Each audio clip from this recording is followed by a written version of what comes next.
Massachusetts is changing its emergency shelter system.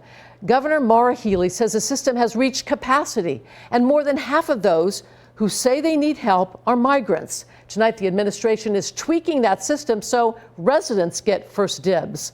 The night team's Leanna Falk is live in Norfolk. Leanna? Patrice, I'm in Norfolk tonight, where town leaders tell me that migrants make up 90% of their shelter population. Now, with these new changes, those migrants will have 5 days to secure housing, a decision advocates say will do more harm than good.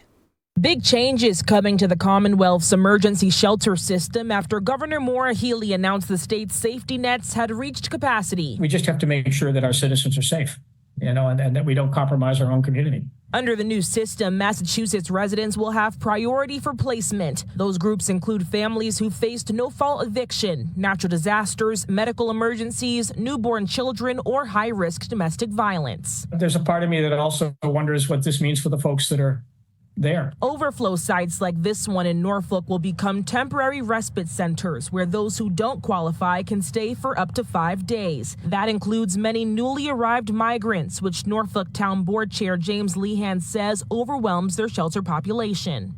What we were getting in Norfolk was migrants.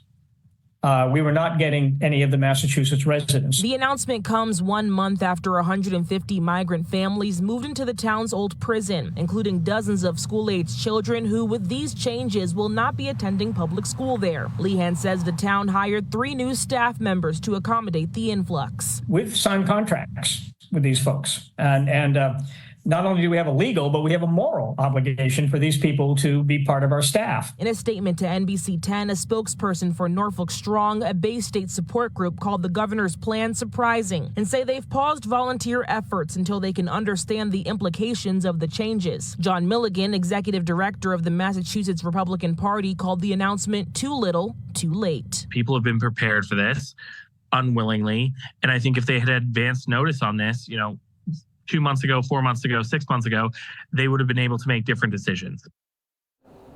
These changes will go into effect on August 1st. Live in Norfolk, Leanna Falk, NBC 10 News, Night Team.